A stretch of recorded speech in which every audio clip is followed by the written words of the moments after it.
Kalian sadar atau memperhatikan nggak? Kalau isu pemakzulannya Bapak Gibran Raka Buming Raka sudah mulai redup.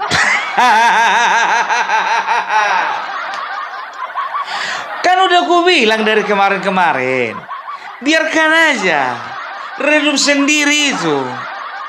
Karena Bapak Prabowo, Bapak Joko Widodo, dan Bapak Gibran lebih mengerti bagaimana cara mengatasinya daripada kita.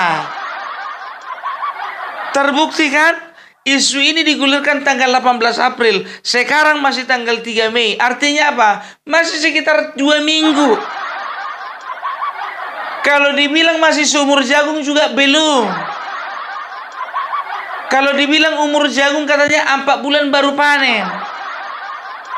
Kalau 2 minggu itu ukuran jagung masih sepanjang 20 cm. Belum keluar calon buahnya. Jembut halusnya pun juga belum keluar itu dari buahnya. Halo guys, ketemu lagi dengan saya di Analisis Sengit. Di channel ini kita akan mereaksi isu-isu perpolitikan tanah air terhangat dan terkini.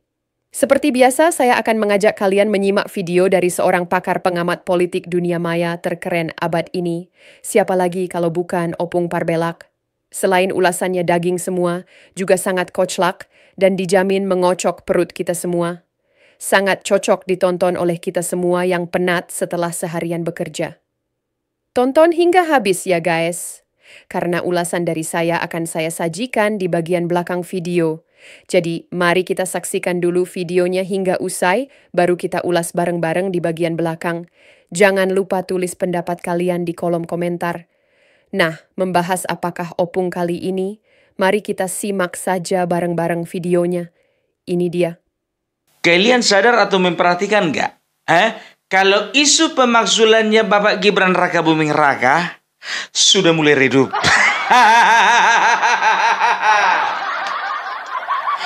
Kan udah ku bilang dari kemarin-kemarin, biarkan aja redup sendiri itu.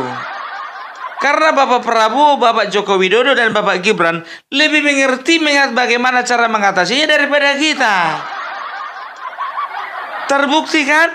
Isu ini digulirkan tanggal 18 April. Sekarang masih tanggal 3 Mei. Artinya apa? Masih sekitar 2 minggu. Kalau dibilang masih seumur jagung juga belum. Kalau dibilang umur jagung katanya 4 bulan baru panen. Kalau 2 minggu itu ukuran jagung masih sepanjang 20 cm. Belum keluar calon buahnya. Jembut halusnya pun juga belum keluar itu dari buahnya. Apa omonganmu itu, Bung? Iya, jembut halus, bulu-bulu harus samanya itu. Bagaimana caraku mendeskripsikannya yang sopan? Bingung aku.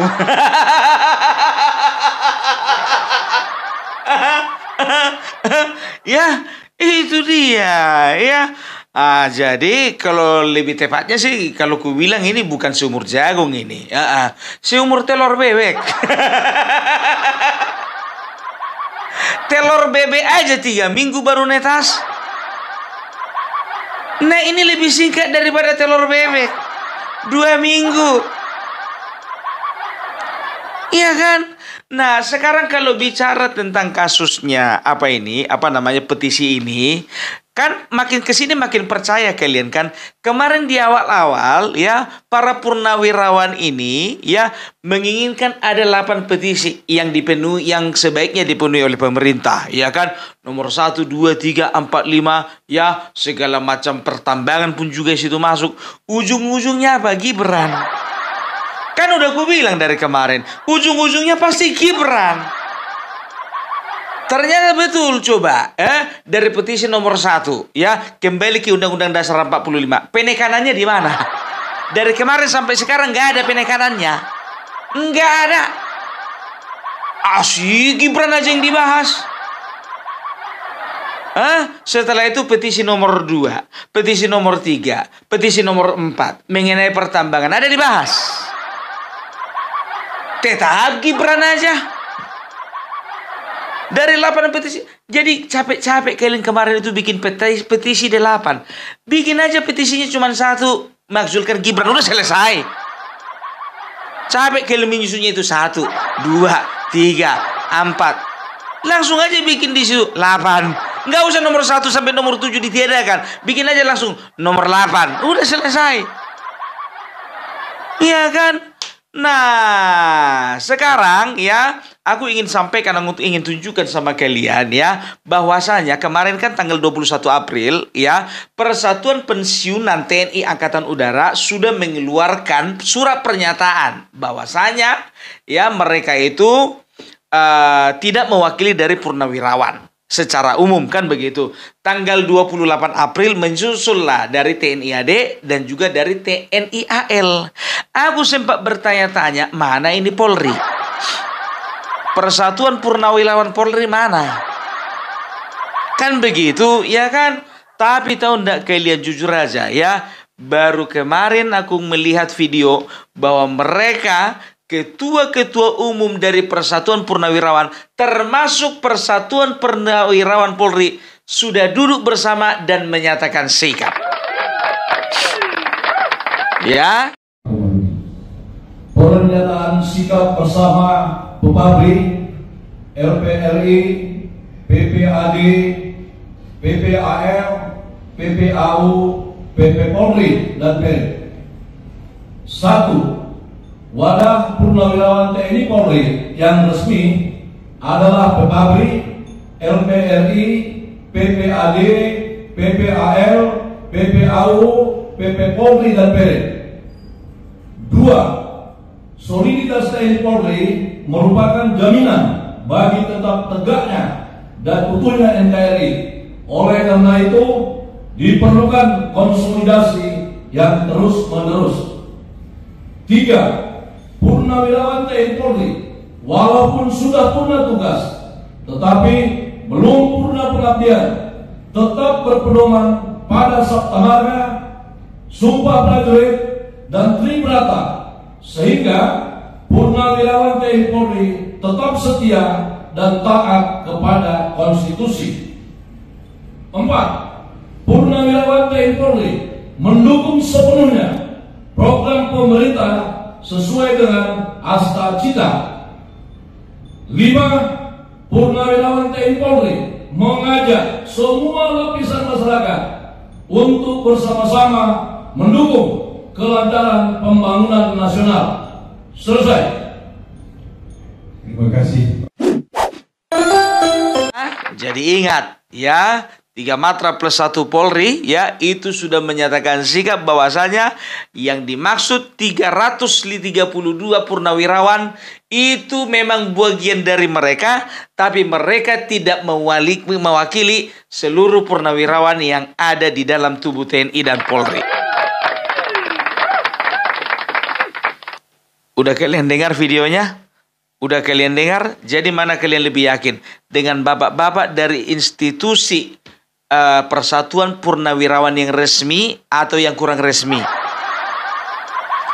Maksudmu apa itu, Pung? Kau kurang resmi kau bilang. Sedangkan dari suratnya aja, kalau kita tengok kemarin itu ya, 3 surat dari, kalau dari kepolisian aku belum dapat. 3 surat ya, pernyataan dari TNI AL, AD, dan AU, itu 3-3-nya ada kop surat. Nah, dari Forum Purnawirawan nggak ada kop surat. Gitu loh ya. Tapi sekarang ya sudah mulai redup. Tapi ada berusaha untuk manas-manasi lagi. Siapa itu? Perhatikan kalian podcastnya Rocky Gerung. Apa dibilangnya? Apa dibilangnya? Mutasi dari Kunto ini adalah usulan dari adalah ulah dari geng Solo. Goreng terus Rocky Gerung. Lama-lama aku ganti namamu jadi Rocky Goreng. Rocky Goreng yang ada dijual-jual itu Rocky Goreng, Rocky Kukus, Rocky Goreng, Rocky Kukus. Roti itu, Pung, roti Pung, bukan Rocky, roti Pung. Roti Pung. Refli Harun bikin berita lagi. Tahu kalian apa beritanya? Beritanya begini. Hasan Nasbi dan Kunto adalah bukti bahwasannya Prabowo dan Joko Widodo sudah mulai retak. Kalau nggak tahu apa-apa nggak usah ngomong kau. Nggak usah ngomong. Ya, aku barusan ngobrol ya dengan seseorang ini A1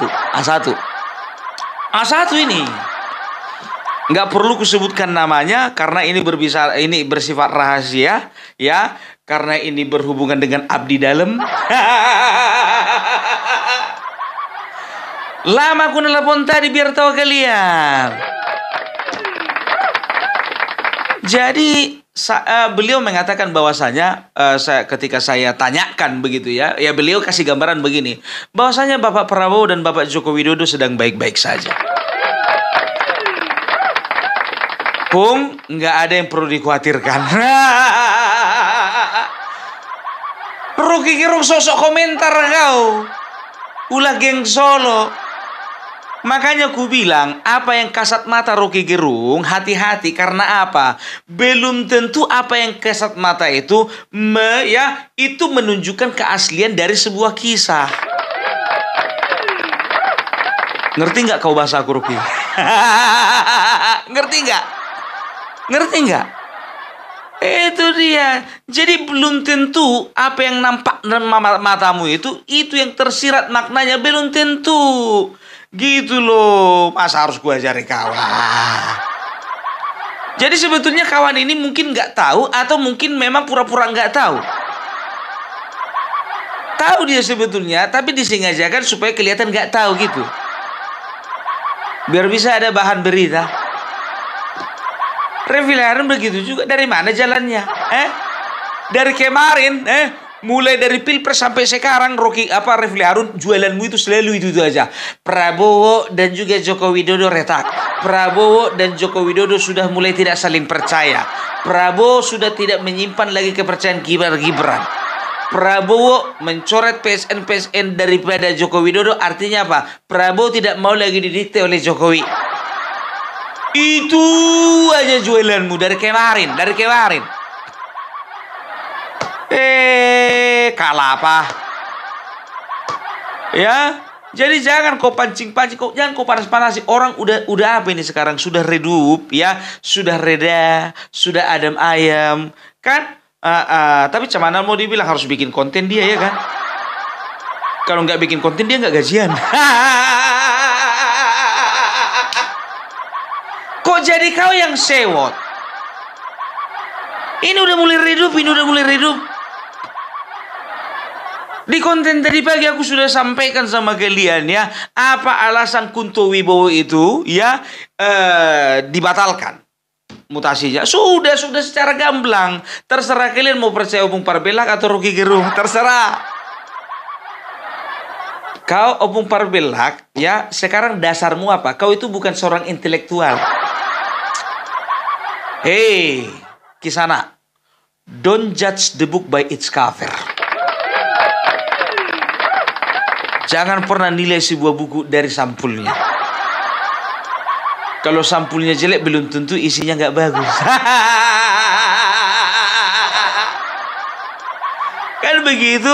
YouTube begitu juga kan, covernya bagus ya.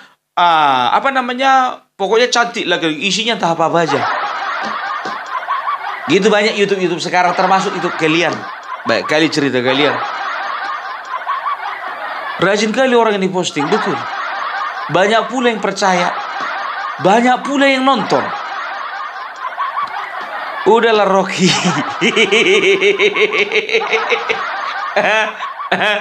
Aku udah tahu siapa kau sebenarnya. Siapa Pung? Perjaka tua. Ya, siapa sebenarnya? Memang itu. Mau bilang apa kita? Iya kan, tukang rusuh.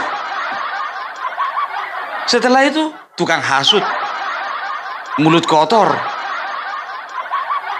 Gak usah kayak gitu, Pung. Kau kalau memang tahu, bilang aja tahu, Pung. Jangan kau sembunyi-sembunyikan. Masa harus kasih tahu sekarang?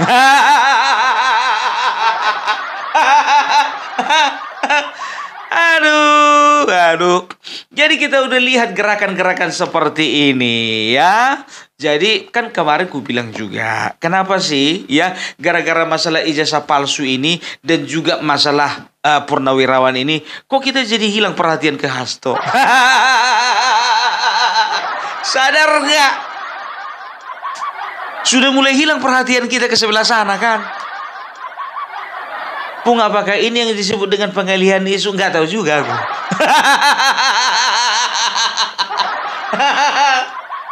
Aduh. Ya, jadi itu dia.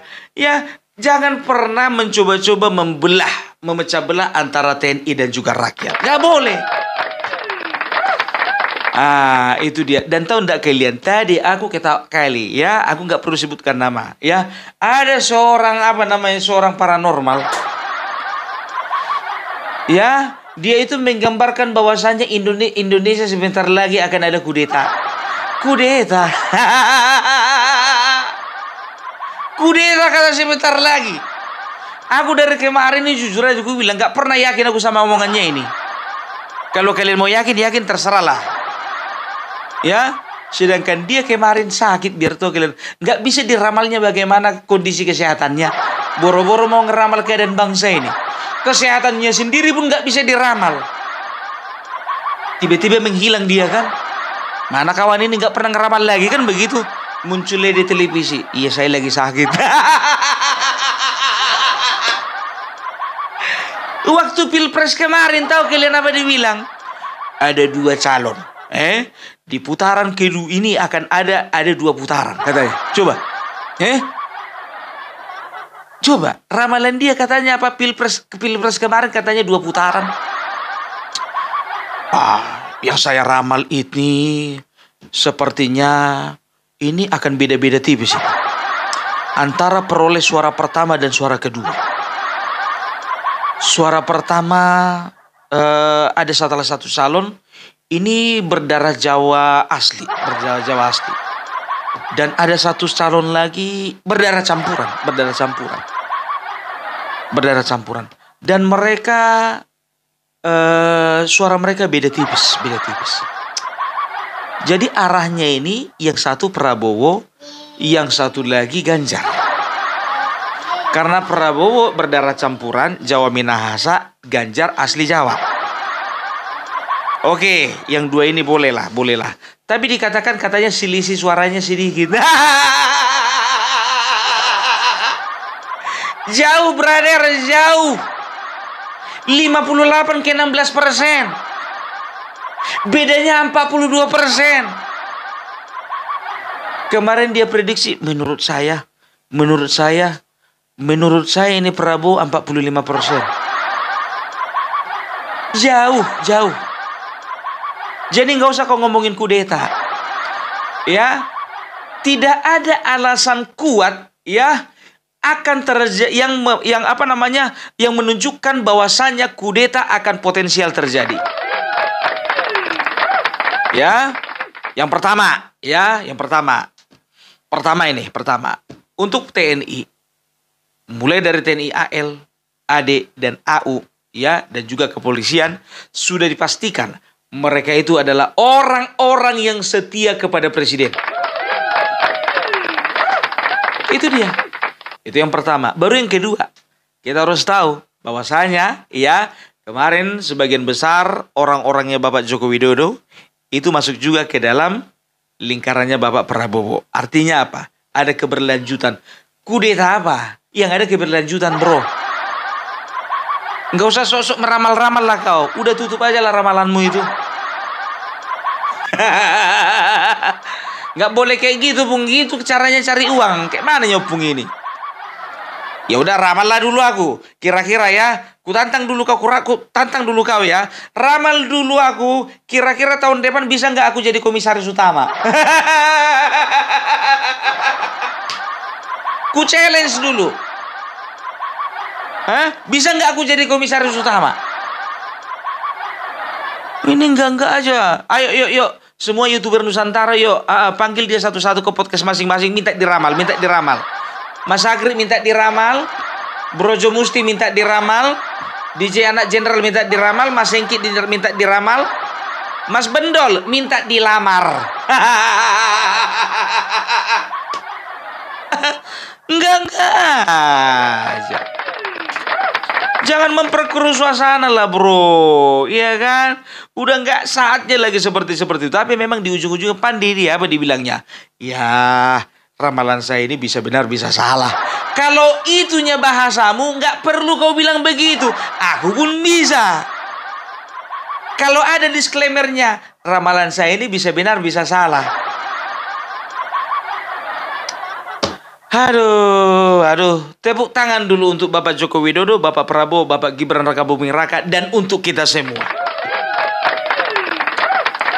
Ya, itu dia. Dan sekarang biar tahu kalian, jujur aja aku bilang, bukan berita tentang pemakzulannya Bapak Gibran Rakabuming Raka yang lagi panas. Justru pertikaian antara Hendro Priyono dengan Hercules. Itu yang lagi panas. Gatot Nurmantio versus Hercules. Sekarang datang temanya Hendro Priyono versus Hercules. Datang Maung Hercules mengatakan kan, kenapa bengi sekali kepada saya? Gatot, saya nggak ada salah sama kamu. Saya nggak ada salah sama kamu. Bapak Sutioso aja diam saja kok. Kayak di kamu ngotot-ngotot. Pak Hercules, maklumlah temannya itu senior.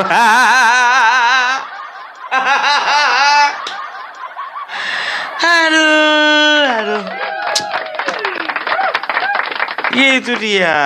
Jadi kalau ku tengok ya, kemarin ya, inilah pintarnya Bapak Joko Widodo. Pintar sekali Bapak Joko Widodo. Aku kurang tahu ya, apakah seorang Prabowo Subianto ketika menjadi Menteri Pertahanan dan Keamanan ya, ketika beliau diangkat menjadi seorang jenderal ya, ya itu memang hak prerogatifnya presiden karena mengingat mungkin jasa-jasa beliau ya, dan juga dari masalah waktu ya, rentang waktunya sepertinya Bapak Prabowo itu cocok ya untuk diangkat penuh menjadi jenderal bintang 4 kan begitu. Kemarin kan terakhir itu letnan jenderal ya. Jadi makin kesini ku perhatikan ternyata Bapak Joko Widodo itu tidak sungkan-sungkan untuk memberikan power penuh, kekuasaan penuh kepada Bapak kepada Bapak Prabowo ya. Karena apa? Karena Bapak Joko Widodo sudah melihat bahwa ke depannya ya akan ada tantangan-tantangan bukan dari sipil tapi juga dari militer. Otomatis ketika seorang Bapak Prabowo Subianto sudah berbintang 4, sudah jenderal, dia punya otoritas penuh dan bisa dikatakan walaupun senior secara umur, ya jenderal bintang 4 contohnya Tri Sutrisno, tapi secara kepangkatan beliau dan juga jenderal Tri Sutrisno itu sama. Kan begitu? Jadi nggak ada sungkan-sungkan lagi, sudah punya power penuh, kan begitu. Pandai Bapak Jokowi kita ya. Iya dong, gitu. Jadi kalau bisa dikatakan ya Bapak Joko Widodo ini paten lah, memang betul-betul dipersiapkan. Jadi jangan pernah katakan bahwasanya ya Bapak Prabowo Refli Harun muncungmu itu. Dengarkan sini. Retak Joko Widodo Prabowo, retak Joko Widodo Prabowo. Tidak ada retak. Sekarang begini. Ya, banyak orang berpikir bahwasanya Bapak Prabowo sudah mulai bermain dua kaki. Kan begitu, ya. Sudah mulai bermain dua kaki. Ditandai dengan apa? Dengan kedatangannya ke rumah Megawati. Kan begitu, ya. Ada sekelompok orang mengatakan bahwasanya Joko Widodo sebetulnya udah tahu Bapak Prabowo pergi ke rumah Megawati.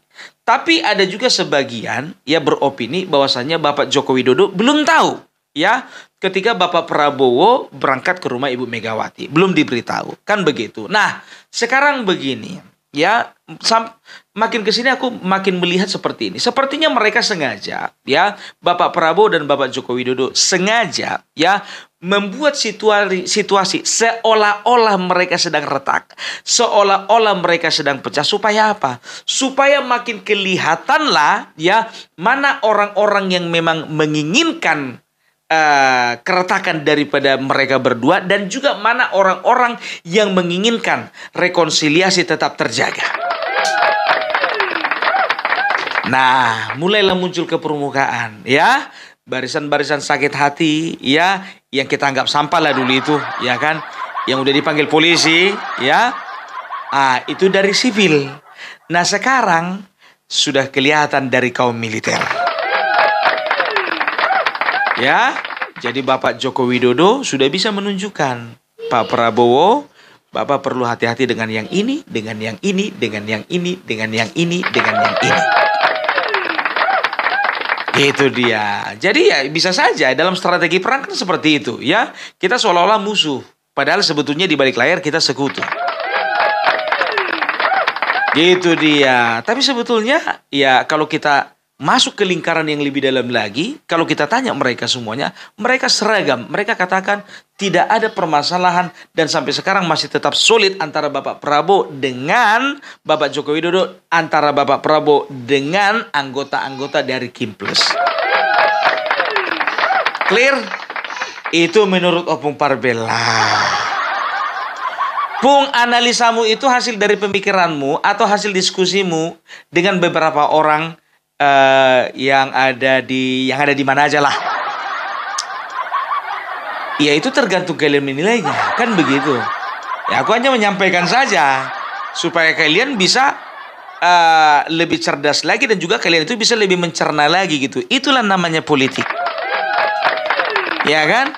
Jadi kalau sebelah sana selalu itu ya kebohongan ketika diberitakan secara terus-menerus, maka orang akan menganggapnya sebagai kebenaran. Begitu yang disampaikan Refli Harun, Rocky Gerung, dan lain sebagainya, itu yang disampaikan terus. Prabowo Jokowi retak, Prabowo Jokowi retak, Prabowo Jokowi retak. Supaya apa? Supaya terbentuk sebuah stigma di tengah-tengah masyarakat bahwa betul adanya bahwasanya Bapak Prabowo dan Jokowi retak. Kan begitu. Ternyata mereka baik-baik saja. Matilah kalian satu-satu. Mati berdirilah, malu kalian. Pung, semuanya nggak ada yang pasti. Memang betul nggak ada yang pasti. Bisa saja di kemudian hari. Itu kan kemudian hari, bukan sekarang. Kalah apa? Iya kan? Jadi jangan pernah dengarkan si lape-lape ini bicara.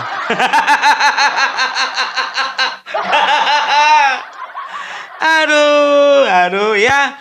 Oke. Jadi itulah dari dulu dari Opung Parbella, ya. Jadi kalau bisa dikatakan sudah terkondisikan, ya, bisa dikatakan sudah mulai reda, sudah mulai redup, dan terima kasih, puji Tuhan, alhamdulillah, matur suksma, ya, bahwasanya Bapak Joko Widodo itu sudah mengambil langkah hukum. Karena apa? Kalau tidak diambil langkah hukum mereka mengenai tudingan ijazah palsu, aku yakin beberapa bulan lagi akan muncul Fufu Fava. Karena mereka suka kali mendaur ulang sampah. Itu loh, ya. Oke, salam Parbella, salam NKRI harga mati. Oke guys, sudah kita simak bersama ulasan dari Opung Parbella. Seperti biasa, selain ulasannya sangat detail dan mendalam, juga sangat koclak. Selalu mengocok perut kita semua. Jadi, walaupun berlama-lama kita menyaksikannya, tapi kita tidak pernah merasa bosan. Dari awal sampai akhir isinya daging semua. Jarang loh yang isinya daging semua kayak gini. Dijamin plok, plok, plok. Hahaha. Oke guys. Dalam video yang barusan kita saksikan, Opung Parbella mengulas tentang dinamika terbaru dalam dunia perpolitikan Indonesia, khususnya seputar isu pemakzulan Gibran, sikap para purnawirawan, dan ketegangan atau malah justru kekompakan antara Prabowo dan Jokowi. Dengan gaya khasnya yang ceplas-ceplos tapi jernih, Opung membedah isu-isu yang kompleks ini menjadi sesuatu yang bisa dicerna oleh awam, namun tetap tajam seperti pisau silet yang baru diasah. Opung memulai dengan menyentil isu makzulkan Gibran, sebuah narasi yang kini mencuat di media sosial dan menjadi buah bibir publik. Ini jelas menunjukkan adanya keresahan publik terhadap legitimasi dan moralitas proses politik yang melibatkan Gibran sebagai calon wakil presiden. Dalam teori politik klasik, terutama gagasan Montesquieu soal pemisahan kekuasaan, Makzulkan seseorang hanya bisa dilakukan jika ada pelanggaran serius terhadap konstitusi atau hukum, bukan karena ketidaksukaan publik atau motif politik semata.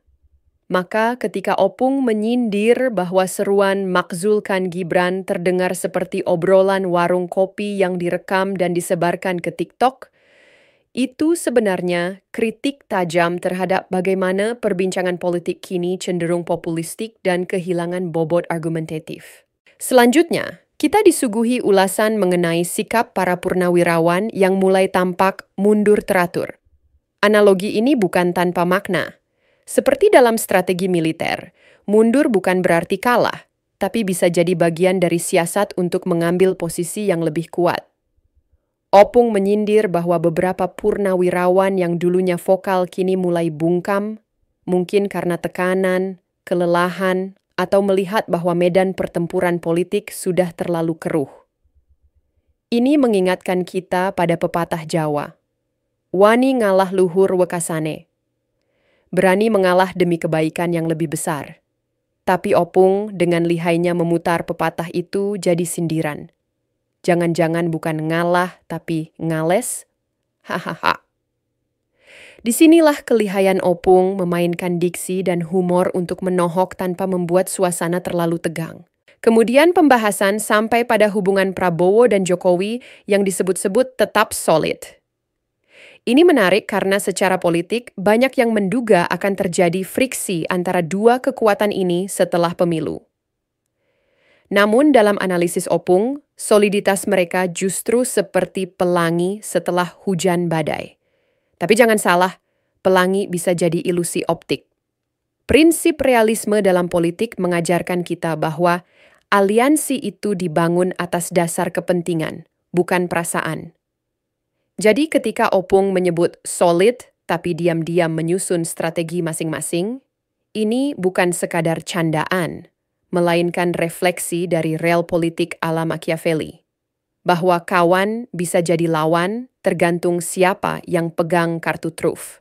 Yang tak kalah menarik adalah cara Opung membongkar narasi-narasi yang dibangun oleh berbagai kubu. Ia mengatakan bahwa banyak framing yang sengaja dilemparkan untuk menciptakan ilusi ketegangan atau untuk mengalihkan isu. Dalam komunikasi politik, ini dikenal sebagai agenda setting dan priming. Media atau tokoh sengaja mengarahkan perhatian publik ke suatu isu agar isu lain terlupakan. Disinilah pentingnya media literasi yang selalu digaungkan Opung. Kita harus cerdas memilah informasi, jangan asal telan mentah-mentah. Kata Opung, jangan-jangan kita ini bukan netizen, tapi cuman korban algoritma. Buset, dalam banget tuh. Tak hanya itu, Opung juga menyoroti bagaimana demokrasi kita sedang oleng. Tapi bukan karena angin kencang, melainkan karena muatannya terlalu berat sebelah. Ia menyindir bagaimana kekuasaan kini cenderung tersentralisasi dan tidak ada kekuatan penyeimbang yang cukup kuat. Dalam teori checks and balances, keseimbangan kekuasaan harus dijaga agar tidak ada pihak yang terlalu dominan. Tapi Opung menyampaikan itu dengan gaya santainya. Kalau semua ikut rombongan barisan sakit hati, siapa yang jagain pintu belakang negara? Sentilan ini mengandung kekhawatiran yang sangat valid tentang kemunduran demokrasi jika semua oposisi melempem atau malah ikut duduk manis di kursi kekuasaan. Di penghujung video, Opung mengajak kita merenung, bukan marah-marah. Bahwa perubahan itu tidak datang dari teriakan di Twitter atau makian di TikTok, tapi dari keberanian membangun sistem yang adil dan transparan. Seperti kata pepatah Latin, fiat justitia ruat caelum, keadilan harus ditegakkan walaupun langit runtuh. Opung menantang kita semua untuk berhenti jadi penonton dan mulai jadi pelakon agar politik tidak hanya jadi tontonan drama, tapi jadi arena perjuangan untuk masa depan bangsa. Bagaimana menurut kalian? Setuju nggak dengan apa yang disampaikan Opung? Silakan tulis pendapat kalian di kolom komentar. Oke, demikian dulu nonton bareng bersama kami dan sedikit ulasan di bagian belakangnya. Jangan lupa terus ikuti kami dengan cara klik subscribe, like, dan share. Kita jumpa lagi di konten-konten berikutnya. Salam akal sehat.